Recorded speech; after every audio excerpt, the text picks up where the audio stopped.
So here we are in downtown Sacramento on a Saturday night, and we're going to see what kind of live music we can find or entertainment we can find in Sacramento. But right now, we're going in to brew it up because we have an old DJ friend of ours who's performing here tonight. He has no idea we're going to come in and surprise him. And you guys might remember him. His name's Paul Gordon, and he's come out to the wine festival and a couple really cool events for us and spun some deep house and jazz music. So we're going to go in here and kind of give him a little surprise. Oh, I can hear it. I want to see if we can make him skip a record.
Okay, so we're here with Paul Gordon, one of my very favorite DJs, and he's spinning here at Brew It Up in downtown Sacramento. And for people who have no clue what that means, being a DJ, can you kind of explain it a little bit?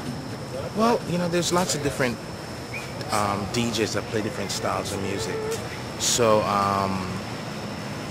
I would say what I do is more of an ambient type of music, ambient, jazzy, house music. Yeah. I mean, yeah, it's different than, say, what you hear like top 40 radio, right, hip hop. It's almost like a disco, but more, you can listen to it. Right. Well, that's true. I mean, I've heard DJs all over the place, and I've never heard anybody that does a set quite like yours. And I have. Well, thank you. That is thank you. just honestly why that's very kind. You're one of my favorites. You really are. Cause it's kind of a jazzy, deep house, laid back, martini drinking kind of. I call it the martini crowd, catering to the martini crowd. So, that's right. And that's what I'm doing here at the restaurant here. Just playing a lot of down-tempo type electronic music. You can still dance to it, but it's you can. It's more for like relaxing and stuff. Right. So you go out. The talent of being a DJ, there's so many things, but one of the things you do is you go out and you collect your own records, right. Which makes every single DJ different depending on personal preference, personal taste, style that you like. For me, I have actually pretty eclectic taste, so I run the range from you know, actually from traditional jazz all the way up to funky, electro, new wavy, even to rock and roll too. But because I'm doing more electronic dance music, it's hard to play rock and roll, but my taste is still there. I still like it. So. Right. But mostly just, you know, I tend to focus more on the jazzy side of things, so even if it's dance music, I tend to pick out the records that have very strong song structure, great musicianship, because electronic music, you write a lot of it just on a computer. But I tend to go towards the ones that you could tell a real musician wrote the songs. They're real strong, good melodies, good solos and stuff like that. So the talent isn't only picking out the records and the music you like, but then you go home and you practice mixing the beats and making what you call maybe a set for the night? For me personally, I think the talent in a DJ, in terms of the ones that play dance music and electronic music, is being able to judge the crowd and manipulate the crowd's emotions. And you just don't go out and play whatever. You have to sort of feel the energy of the room, and sometimes you'll be playing a certain style of music, maybe something a little bit more chill, and then you feel the energy just drops, and it's like you need to pick it up a little bit. So you change. What's beautiful about being a DJ is also you affect people's emotions. If you want it to be angry or sad or happy or feel good or contemplative, you can do all those just by choosing the right songs. And the point of it is to blend it all together, that one song flows right into the next one without anyone even noticing it. Right. And that's, for me personally, that's a personal goal of mine, to always try to flow from one song to the other one without you even recognizing where one song ends and where one song begins. So wow. That's where for me, I have a great deal of respect for DJs who can really mix well, so it's just seamless, it just flows, and you just don't even know when you're into the next song, you know? Right, you really have to be able to read the crowd to do that, I think. Read the crowd, well, that's more of a skill thing, being able to blend, that's practice, but being able to change the mood of the room, that's where you read the crowd, because, people are out there, they're talking or they're dancing, and your goal, well, maybe for some DJs it's not their goal. For me personally, it's you want to take the listener and the dancer somewhere. You want to take him, they want to come in to the place and you want him to leave changed somehow or touched somehow. For me, it's a very spiritual thing. So when I do a set, when I create a set for 90 minutes or however long it may be, I want to take that listener and dancer from a mellow place and take him on a journey or her on a journey to a place where they've never sort of like, wow, this is interesting music, and you just sort of beside yourself at that point, and then take him back home, so to speak. For me, it's kind of a journey. Yeah. It's my little personal. That's really cool.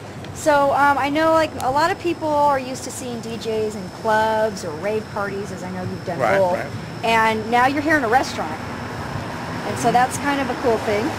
Yeah, you know what? Thanks to Mr. Tony Kalhagen. He's the man. No, well, he got me to play at some restaurant gigs a few years when he was living here in Sacramento, and of course you know about that. And I was hooked.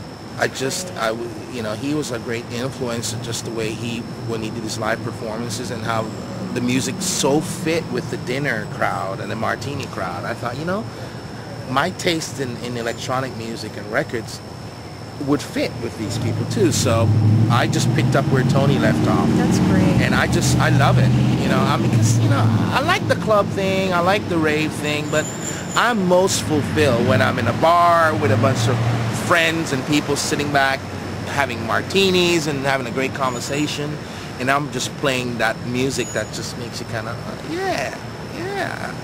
sip, and I call it the sipping music. That's cool. Well, I know that Sacramento's better off because of you being out. I'm the only one right now that I'm aware of that's doing it. I mean, there are other restaurants that have DJs in it, but they're playing more club music. Sure. And for me, it doesn't work really. You gotta be able to play some of the traditional jazz, Miles Davis, Sarah Vaughan, John Coltrane, and blend it with the new jazz. So I'm trying to blend old with new and bring people together and expand their minds. Yeah.